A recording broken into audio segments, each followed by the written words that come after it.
The Incredible Hulk, a staple of late 70s and early 80s television. If you was a kid during that time, you couldn't wait each week to see the incredible adventures of the Incredible Hulk. But hold on, let's rewind and take a closer look at one of the episodes.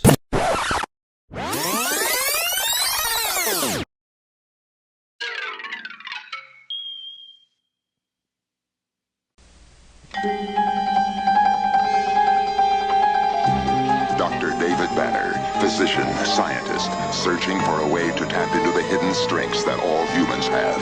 Then an accidental overdose of gamma radiation alters his body chemistry. And now when David Banner grows angry or outraged, a startling metamorphosis occurs. For this classic television show rewind, we're going to go back to March 6, 1981 and March 13, 1981 to look at the two-part episode, The First. This is when David Banner, as the Hulk, gets to fight the evil Hulk. Let's take a look at the episode.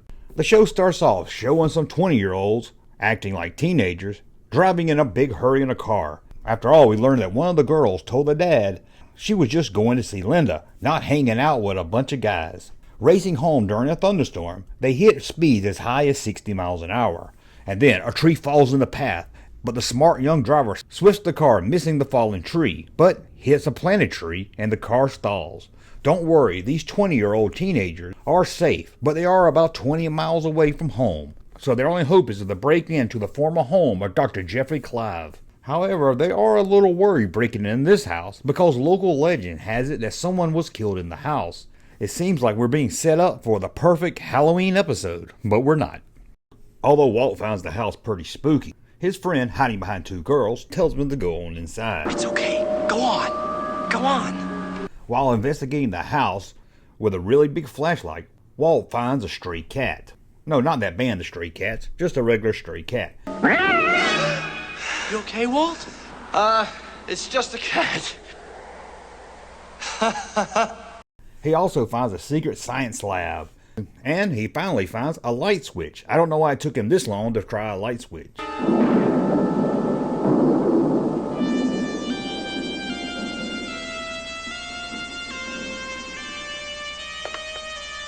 There, inside the lab, for some reason, he slowly pushes down on this big metal lever with no care in the world what it does.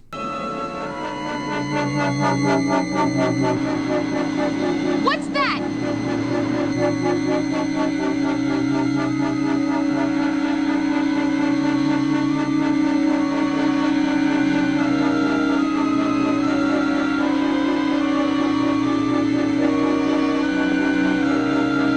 Getting nervous, Walt asks over and over again if anyone is there.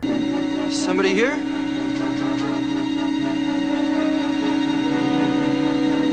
Somebody here?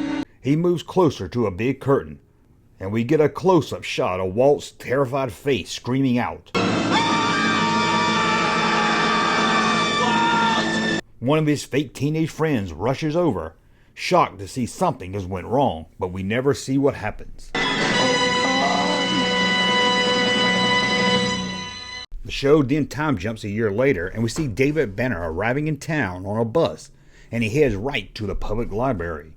There he's researching the disappearance of Dr. Clive and a mysterious creature that brought havoc to the town, and seemed to pose for a photo. While reading the newspaper, he meets a very friendly maintenance man at the library who is all too happy to talk. Nice to find someone in here who wants to talk. They all want to read. Gets boring, let me tell you. If this was a Scooby-Doo episode, this would be the guy at the mask at the end. Business. Weird. The Clive house still give people the creeps. Just last year, a boy was murdered there. Unexplained. The guy tells Banner about how a boy was killed at Dr. Clive's house a year before, and we know him as Walt. Banner wants to know all he can about the doctor and the strange creature that killed a local farmer about 30 years before.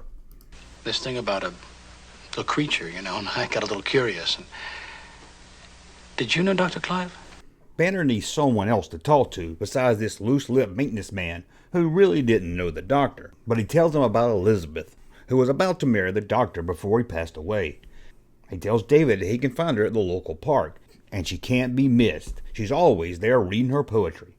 So David heads to the park and walks right up to her. He has no problem finding her at all.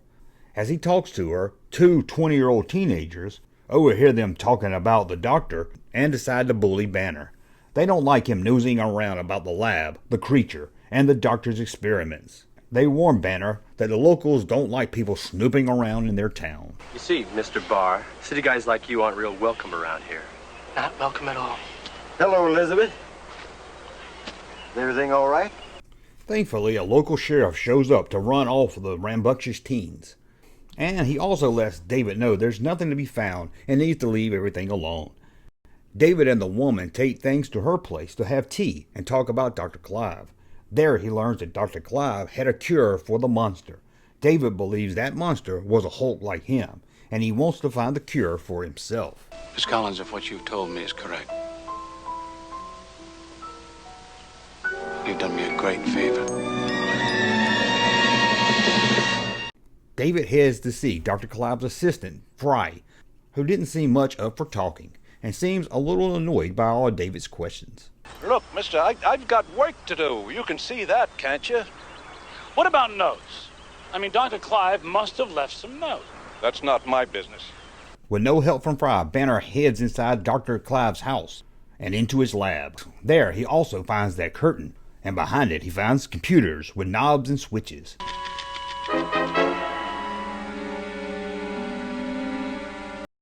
While reading one of the books marked 1949, the local sheriff shows back up. He tells them about a young guy who said he saw the green creature, and then gives Banner a warning that he can't stop him from investigating, but he also can't keep something bad from happening to Banner if he keeps sticking his nose where it don't belong. I can't order you to leave, because you're not breaking any laws. But if you keep on with this, I can't be responsible for what might happen. Do you understand what I'm saying? Yes. Good. Banner then heads back outside to harass Mr. Frey again, this time about the missing book from the lab. The two 20-year-old teenagers show up again, asking why Banner gets off on sticking his nose where it doesn't belong. Where do you get off bothering people, mister? Sticking your nose where it don't belong. I didn't help him any. He's up to no good. One of them hits Banner with a piece of wood. They scuffle, and Banner then runs off toward an old barn, but he falls into a well. There he lays at the bottom of the well, in pain and angry as his eyes turn, and the Hulk is unleashed as he escapes from the well and tosses one of the teens like a rag doll, as Fry looks on in horror. Hulk flees into the woods as the teens grab rifles to go hunt for him.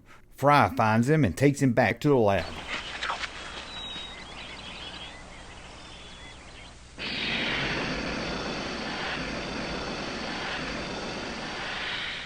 At the lab, Banner is told a shocking revelation. Fry was the creature, not the doctor. He was the other Hulk. He was Dr. Clive's guinea pig. And best of all, there may be a cure in Dr. Clive's notes. The two team up and go over what Dr. Clive was doing. Fry was able to keep all the machines working, but he needs Banner to explain how it works. Fry goes on to tell Banner about how he got into a bar fight once and turned into the Hulk. But he adds that he didn't kill the teen a year before. Whoever killed him, it wasn't Fry. Now, with the missing book found, Banner reads Dr. Clive's research, somehow hearing it as the voice of the doctor in his head. What appears to be a primitive double with incredible strength.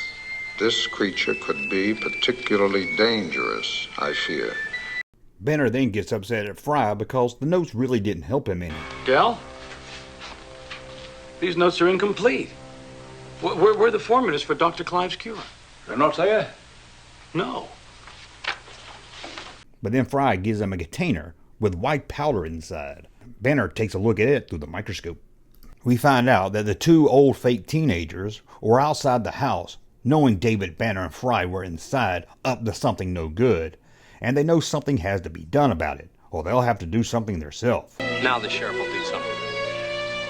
Well, if he doesn't, we will. But it seems the sheriff just doesn't care. He's busy at the general store. One of the young men does some overacting as the sheriff tells him to go away and stop bothering people. And something in that house killed my brother. Now you're just gonna sit back and let it all happen all over again? There's nothing I can do. I need a suspect, a motive, and evidence. Until I have that... But we are not gonna wait! Back at the house, Fry gets upset at Banner because Banner won't let him turn into the Hulk to cure his arthritis. The arthritis. It cures things, remember? My bullet wound healed in a day. No, we can't risk it.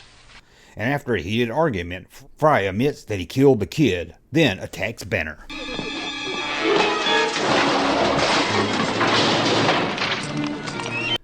With Banner knocked out and the local teens coming to cause trouble, Fry turns on the machine. The teens set the place on fire as Fry tries to put it out with a lab coat. Unable to stop the fire, he lays on the table.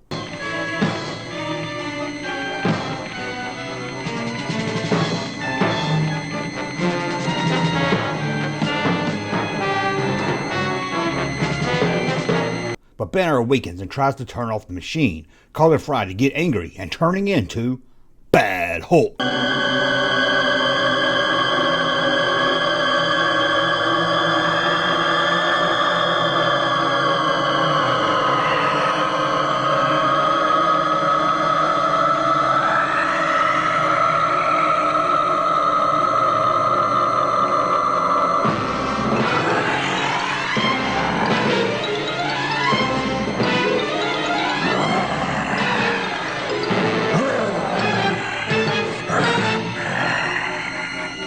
Bad Hulk jumps from the table and growls at Banner for about a minute before throwing a canister at him in slow motion.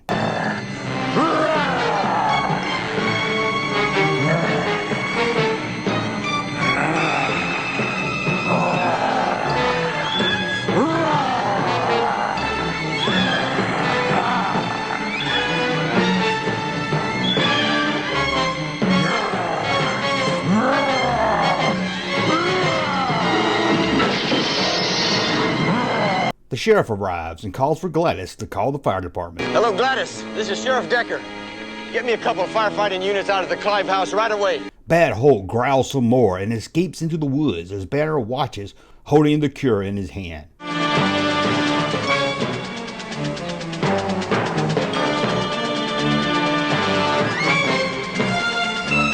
Will he use the cure on himself or Fry, who doesn't seem to want to be cured but is out of control? This ends part 1. Kids and their parents sat on the edge of their seat, waiting a whole week to find out what would happen. Would David Banner finally find the cure and no longer be the Hulk? And what would happen to the Bad Hulk? Would he escape the clutches of David Banner and wreak havoc on the world? We had to wait a week to find out. But you don't have to wait a week, because we're going to break down episode 2. If you're asking, yes, that's Dig the Rock, who's famous for playing the Swamp Thing as Bad Hulk. But now, let's get into part 2 of The Incredible Hulk. Here are some scenes from the last episode of The Incredible Hulk. We don't need a recap, because we didn't have to wait a week, so let's get into part 2. Episode 2 opens with the Bad Hulk seeing a deer and getting very angry, so angry he growls at it, but it just looks at him like he's a dork. He can't even scare off a deer, so he decides to throw a huge boulder at it. And that does it. The deer runs away. Bad Hulk growls of joy.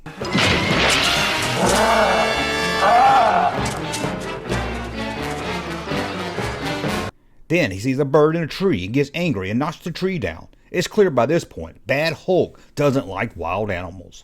And then we get one of the worst transitions ever, as we slowly see Bad Hulk fade back into the old man Fry, and we have to stare at his face just a little too long.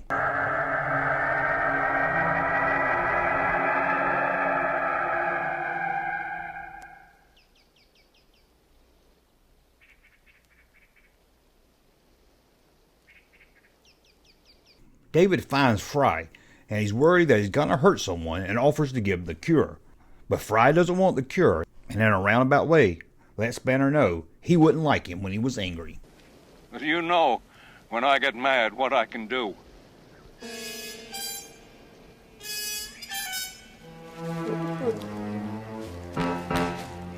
Back at the local general store, the good old boys decide to have a little fun with Fry and tease him by calling him a cripple. Elizabeth Collins and, what was his name? The cripple. You know, the one with the twisted hands.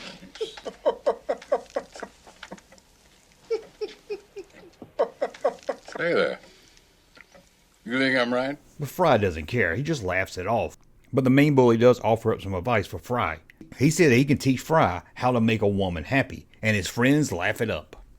Oh, then I'd be willing to give you a few pointers, you know, on how to make a woman happy. I don't imagine you've had much experience with things like that. Just as Fry is about to kick some ass, the sheriff walks in. Across town, Banner gets help from Elizabeth, and guess who shows up in town, hot on the trail of David Banner? That's right, Mr. McGee. In your local papers, the two guys who saw the Hulk are in your jail. Don't tell me there isn't a story here. The Hulk, huh? Well, is that like Bigfoot or Sasquatch? Mr. McGee, whatever's going on here, it certainly doesn't need any more publicity, especially from the Register. Fry heads to the park to see Elizabeth to let him know he's not a bully anymore, and more importantly, he's not impotent anymore. But Elizabeth, that's not all. I'm different. And things are going to be different around here for me, too. You know how it's been for me, Elizabeth. I've taken a lot from people in this town. Well, no more people. They're going to start respecting me. But he gets upset when she doesn't want to hook up with him, I guess cause he's an arthritic, simpleton hick. Banner then goes to have tea with Elizabeth, who tells her that he also has a medical problem just like Fry. Well, Dr. Clive's work, I thought it could be very important for me for my research. Dell offered to help. I'm afraid I didn't see past my own concerns. I have a medical problem. And she thinks it means he can't get it up either. As they talk more, Mr. McGee shows up, Banner runs and hides, and Mr. McGee pushes his way into the house and then asks, can he come inside? Miss Collins? Yes? I'm Jack McGee. I'm a reporter for the National Register. You mind if I come in? For some reason, Elizabeth has a picture on the wall with a boy with a raging erection. Across town, Fry returns to the general store to be bullied once again by the same hillbillies who this time will not sell him anything to drink. They all stand around looking at each other until Fry decides to do a little bullying himself. Sure.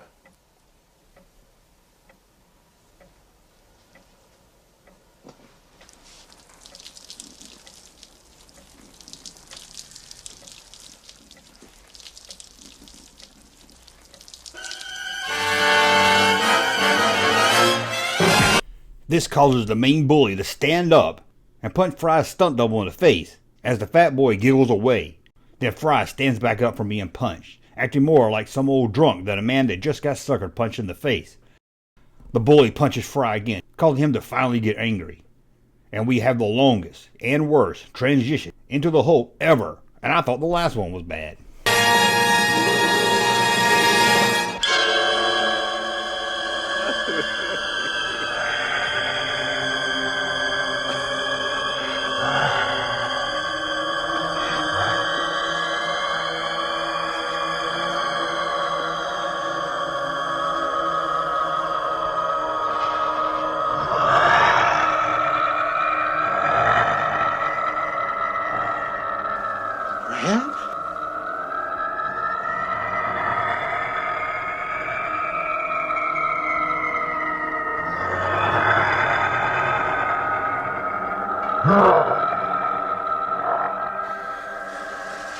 See how long that was? And I edited it down.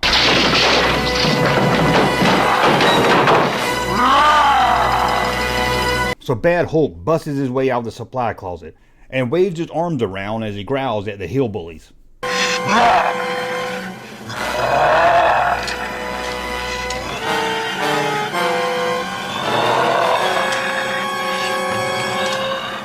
Of course, this whole rage scene is in slow motion. I don't know why, but for some reason all the action scenes are in slow motion.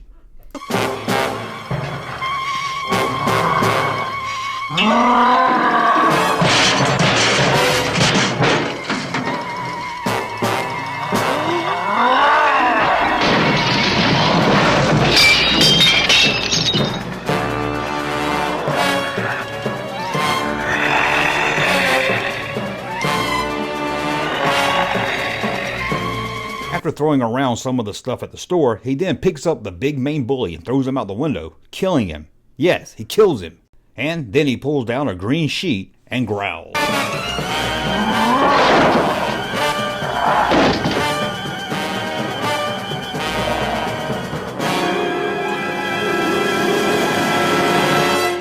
You think maybe it's over there, but no, it's not. The sheriff comes to the general store to investigate, but Mr. McGee's in the way, and he tells him he only has 5 seconds to get out of his way. Mr. McGee, if you're not gone in 5 seconds, I'm going to arrest you for interfering with this investigation. 1, 2, 3, 4.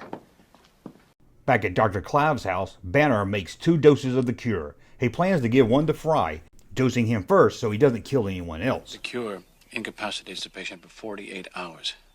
I cannot risk Dell staying the way he is for another 2 days, especially after what happened at the store. Back at Fry's house, he is confronted by Mr. McGee, and Fry, without even getting angry, is able to beat up Mr. McGee. Mr. McGee must have been a wuss. So he beats him up and leaves Mr. McGee laying on the floor of his one-room sad apartment. Fry runs to Elizabeth's house, believing she's ready to run away with him, but no one would run away with this old geezer. It's just a setup by Banner. As Fry is telling Elizabeth how powerful he is now, Banner sneaks up and jabs him with a sedative. I'm sorry. I'm so sorry. Banner then carries Fry to the lab and lays him on the table as he pushes down once again that big plastic switch.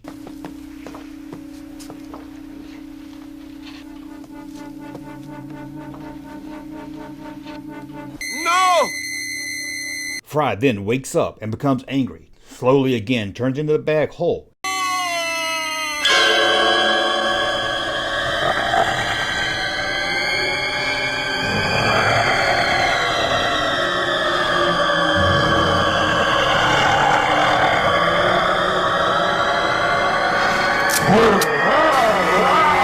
He rips off the restrainers holding him to the table, and then, in slow motion of course, throws Banner across the room and growls at Elizabeth.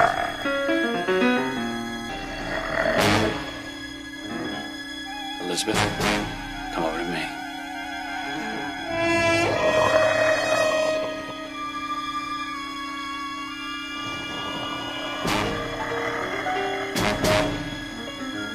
Slowly, slowly.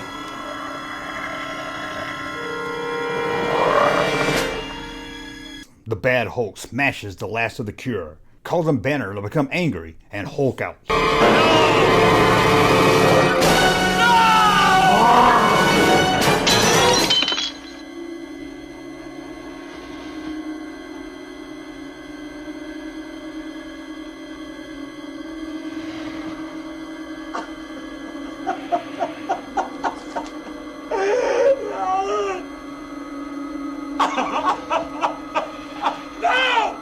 Then the moment we've been waiting for, the 2 Hulks fight. Well, first they stand around and look at each other in slow motion for a while.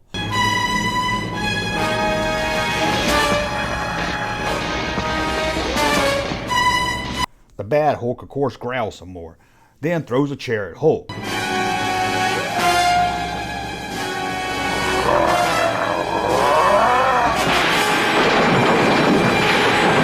The 2 fight in slow motion as they destroy the lab.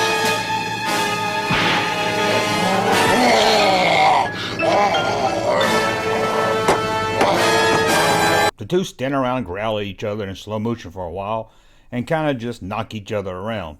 It's really no good fighting. And then they both decide to pick up a table and break it apart. At this time, the sheriff and Mr. McGee rush in.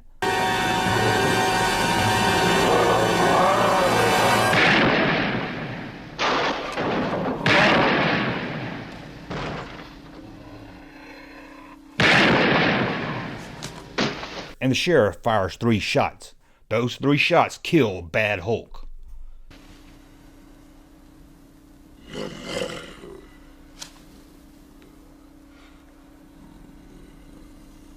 But before they can shoot the good Hulk, Elizabeth protects him so Hulk can flee.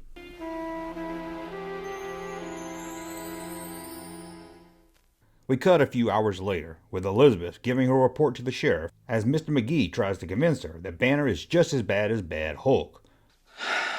I can't, Miss Collins. No matter what you think, no matter how gentle this man may have seemed to you, the Hulk is a very real danger. And I will not leave him alone. We end as we always do, with Banner slowly walking down the road, hitchhiking, leaving town, on his way to the next episode adventure. Well, that's a classic look back at the time Hulk had to fight Bad Hulk. A lot of people still talk about the time $6 Million Man had to fight Bigfoot, and to me, this is on par with it. They're both kind of cheesy and corny, but also a fun episode to watch. I just wish they didn't kill off Bad Hulk and had him return every couple of seasons, as he would have been a good villain for the Hulk. But if you enjoyed this classic look back at an old television episode, please let me know, and I'll do more in this series. I want to thank you for watching. As always, thumbs up if you like my content, subscribe to the channel, and we'll talk again soon. Hey, Junkman channel popping though. Thank you, sir, for that unsolicited testimony.